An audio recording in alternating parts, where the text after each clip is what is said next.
ರಾಜ್ಯದಲ್ಲಿ ಕಾನೂನು ಸುವ್ಯವಸ್ಥೆ ಹದಗೆಟ್ಟಿರೋದಕ್ಕೆ ಇವತ್ತು ಬ್ಯಾಂಕಿನ ದರೋಡೆಗಳಾಗ್ತಿರ್ತಕ್ಕಂಥದ್ದನ್ನು ಕೂಡ ನಾವು ನಿದರ್ಶನವಾಗಿ ತಗೊಳ್ಬಹುದು. ಕಾಂಗ್ರೆಸ್ ಸರ್ಕಾರ ಸಂಪೂರ್ಣವಾಗಿ ಸರ್ಕಾರದ ಖಜಾನೆ ಲೂಟಿ ಮಾಡಲಿಕ್ಕೆ ಹಿಡಿದ್ರೆ ಜನರು ಭಯ ಭೀತರಾಗದೆಯೇ ಇವತ್ತು ದರೋಡೆಕೋರರು ಬ್ಯಾಂಕುಗಳಿಗೆ ಮತ್ತೆತ್ತು ಎಲ್ಲೆಲ್ಲಿ ಹಣ ಸಿಗಬಹುದೋ ಅಲ್ಲಿಗೆ ಲಗ್ಗೆ ಇಡ್ತಕ್ಕಂಥ ಕೆಲಸ ಆಗಿದೆ. ಅಂದರೆ ಕಾಂಗ್ರೆಸ್ ಒಂದು ಕಡೆ ಲೂಟಿ ಮತ್ತೆ ಕಳ್ಳಕದೀಮರು ಮತ್ತೊಂದು ಕಡೆ ಲೂಟಿ, ಇದು ಕಾಂಗ್ರೆಸ್ ಸರ್ಕಾರದ ಆಡಳಿತ ವ್ಯವಸ್ಥೆ ಆಗಿದೆ. ಇದನ್ನು ಗಮನಿಸಿ ಎಲ್ಲೆಲ್ಲಿ ಹದ್ದುಬಸ್ತಿನಲ್ಲಿ ಯಾರ್ಯಾರನ್ನ ಇಡಬೇಕು ಅಂತಕ್ಕಂಥದ್ದು ಈ ಸರ್ಕಾರಕ್ಕೆ ಇವತ್ತು ಪಾಠ ಹೇಳಿಕೊಡ್ತಕ್ಕಂಥ ಪರಿಸ್ಥಿತಿ ಬಂದಿದೆ.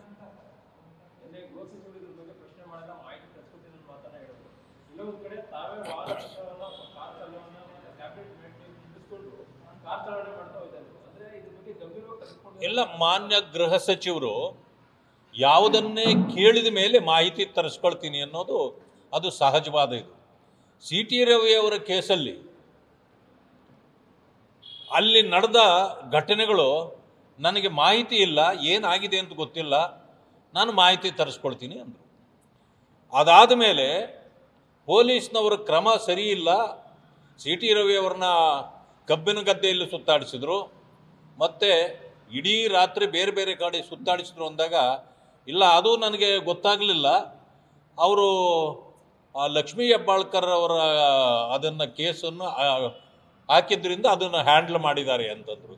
ಅಂದರೆ ಪಾಪ ಅವರಿಗೆ ಮಾಹಿತಿನೇ ಈ ಸರ್ಕಾರ ಕೊಡದೆ ಗೃಹ ಮಂತ್ರಿಗಳನ್ನು ಕತ್ತಲೆಯಲ್ಲಿ ಇಟ್ಟಿರ್ತಕ್ಕಂಥದ್ದು ಸರಿಯಲ್ಲ. ಈ ಸರ್ಕಾರ ಗೃಹ ಮಂತ್ರಿಗಳನ್ನೇ ಮೂಲೆಗುಂಪು ಮಾಡಿದೆ ಅಂತ ಇದರಿಂದ ಗೊತ್ತಾಗ್ತದೆ.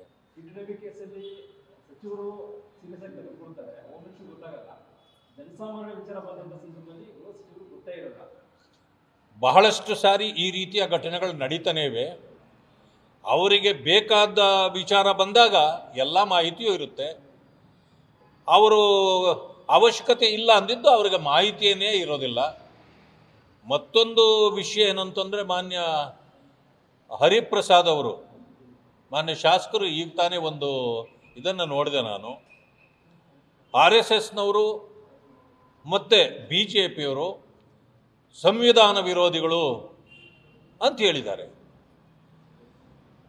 ಅವರು ಎಲ್ಲಾದರೂ ಸಂವಿಧಾನಕ್ಕೆ ವಿರುದ್ಧವಾಗಿ ಭಾರತೀಯ ಜನತಾ ಪಕ್ಷ ನಡ್ಕೊಂಡಿದ್ದನ್ನು ಎಲ್ಲಾದರೂ ಅವರು ಒಂದೇ ಒಂದು ಘಟನೆ ತಿಳಿಸಲಿಕ್ಕೆ ಅವರಿಗೆ ಆಗತ್ತಾ?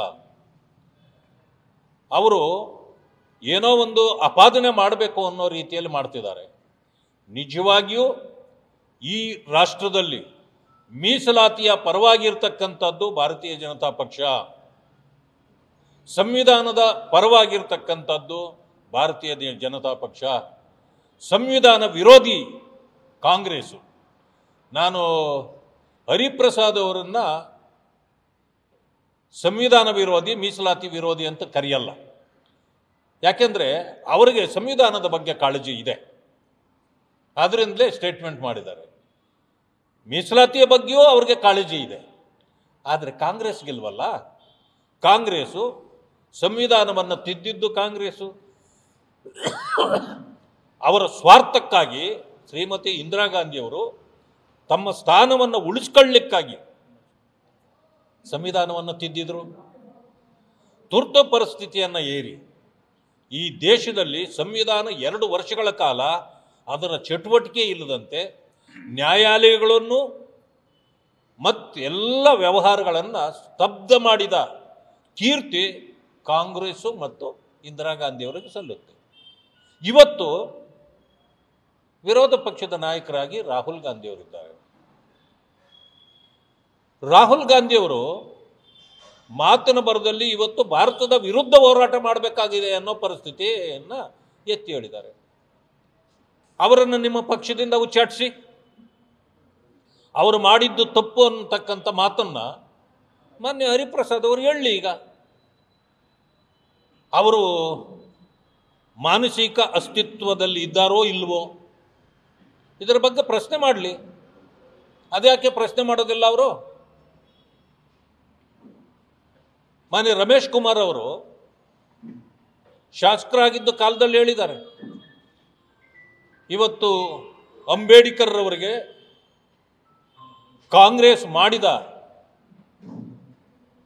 ಅನ್ಯಾಯ ಮೋಸ ಎಂಥದ್ದು ಅಂತಕ್ಕಂಥದ್ದನ್ನು ಅವರೇ ಹೇಳಿದ್ದಾರೆ. ಇವತ್ತಿನವರೆಗೂ ಕಾಂಗ್ರೆಸ್ ಅದಕ್ಕೆ ಉತ್ತರ ಕೊಡ್ಲಿಕ್ಕಾಗಿದೆಯಾ? ಖರ್ಗೆ ಸಾಹೇಬರು ಇರ್ಬೋದು, ರಾಹುಲ್ ಅವರು ಇರ್ಬೋದು, ಅಥವಾ ಸಿದ್ದರಾಮಯ್ಯನವರು ಇರ್ಬೋದು, ಡಿ ಕೆ ಶಿವಕುಮಾರ್ ಅವರು ಇರ್ಬೋದು, ಯಾರಾದರೂ ಉತ್ತರ ಕೊಡ್ಲಿಕ್ಕೆ ಆಯ್ತಾ? ಅದಕ್ಕೆ ಆಗಿಲ್ಲ. ಇವತ್ತಿಗೂ ಕೂಡ ಸಂವಿಧಾನಕ್ಕೆ ದ್ರೋಹ ಬಗ್ದಿರ್ತಕ್ಕಂಥದ್ದಿದ್ರೆ ಅದು ಕಾಂಗ್ರೆಸ್, ಮೀಸಲಾತಿಗೆ ಅನ್ಯಾಯ ಮಾಡಿದ್ರೆ ಅದು ಕಾಂಗ್ರೆಸ್, ಅಂಬೇಡ್ಕರ್ ಅವರಿಗೆ ಅಪಮಾನ ಮಾಡಿದ್ರೆ, ಅವರ ಅವಧಿಯಲ್ಲಿ ಅವರಿಗೆ ತೊಂದರೆ ಕೊಟ್ಟಿದ್ರೆ ಅದು ಕಾಂಗ್ರೆಸ್. ಈ ಎಲ್ಲ ವಿಷಯಗಳಲ್ಲಿ ಭಾರತೀಯ ಜನತಾ ಪಕ್ಷ ಎಲ್ಲಾದರೂ ಒಂದೇ ಒಂದು ಸಣ್ಣ ಘಟನೆ ಕೂಡ ಸಂವಿಧಾನದ ವಿರುದ್ಧವಾಗಲಿ, ಮೀಸಲಾತಿಯ ವಿರುದ್ಧವಾಗಲಿ, ಅಂಬೇಡ್ಕರ್ ವಿರುದ್ಧವಾಗಲಿ, ದಲಿತರ ವಿರುದ್ಧವಾಗಲಿ ಮಾಡಿದ್ರೆ ನಾನು ಕೂಡ ವಿರೋಧ ಮಾಡಿಬಿಡ್ತಿದ್ದೆ.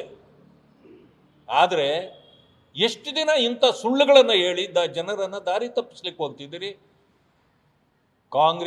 ಕಾಂಗ್ರೆಸ್ಸೇ ದಲಿತ ವಿರೋಧಿ, ಮೀಸಲಾತಿ ವಿರೋಧಿ, ಅಂಬೇಡ್ಕರ್ ವಿರೋಧಿ ಮತ್ತು ಸಂವಿಧಾನ ವಿರೋಧಿ. ಇದರಲ್ಲಿ ಒಂದು ಎಳ್ಳಷ್ಟು ಕೂಡ ಅನುಮಾನ ಇಲ್ಲ ಅಂತಕ್ಕಂಥ ಮಾತನ್ನ ಕಾಂಗ್ರೆಸ್ಗೆ ಹೇಳಲಿಕ್ಕೆ ಬಯಸ್ತೇನೆ. ರಾಜ್ಯದಲ್ಲಿ ಕಾನೂನು ಸುವ್ಯವಸ್ಥೆ ಏನಾಗಿದೆ ಅಂತ ನಿನ್ನೆ ಬೀದರ್ನಲ್ಲಿ ದರೋಡೆ ಅದನ್ನು ಕೇಳಿದ್ರು. ಈಗಾಗಲೇ ನಾನು ಹೇಳಿದ್ದೇನೆ, ಕಾಂಗ್ರೆಸ್ ಸರ್ಕಾರದ ಖಜಾನೆಯ ಲೂಟಿ ಮಾಡ್ತಾ ಇದೆ. ಮುಖ್ಯಮಂತ್ರಿಗಳು ಮಂಗಳೂರಲ್ಲೇ ಇದ್ದಾರೆ. ಮುಖ್ಯಮಂತ್ರಿಗಳು ಮಂಗಳೂರಲ್ಲೇ ಇದ್ದಾರೆ. ಮತ್ತೆ ಕಳ್ಳರನ್ನ ಹಿಡಿಯಕ್ಕೆ ಹೋಗಿರ್ಬೇಕು ಅವರು. ಅಲ್ಲ, ಪೊಲೀಸ್ನಲ್ಲಿ ಆ ಕಡೆ ಡೈವರ್ಟ್ ಆದಾಗ ಸ್ಕೆಚ್ ಹಾಕಿ ಇವತ್ತು ಬ್ಯಾಂಕ್ ದರೋಡೆ ಮಾಡಿದ್ದಾರೆ ಅಂತ. ಅಲ್ಲ, ನಾನು ಹೇಳಿದೆ ಅಲ್ಲ, ಕಾಂಗ್ರೆಸ್ ಪಕ್ಷ ಸರ್ಕಾರ ನಡೆಸ್ತಾ ಇದೆ, ಖಜಾನೆ ಲೂಟಿ ಮಾಡ್ತಾ ಇದೆ. ಆ ಕಡೆ ದರೋಡೆಕೋರರು ಎಲ್ಲರನ್ನು ಫ್ರೀ ಬಿಟ್ಬಿಟ್ಟಿದ್ದಾರೆ. ಆದ್ದರಿಂದ ಅವರು ಬ್ಯಾಂಕ್ಗಳು ದರೋಡೆ ಮಾಡ್ತಿದ್ದಾರೆ. ಇಬ್ಬರಿಗೂ ವ್ಯತ್ಯಾಸ ಏನಿಲ್ಲ.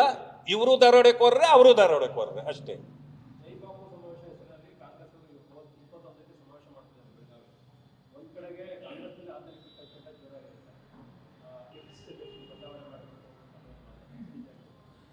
ಈಗ ನಾನು ಅಂದ್ಕೊಂಡಿದ್ದು,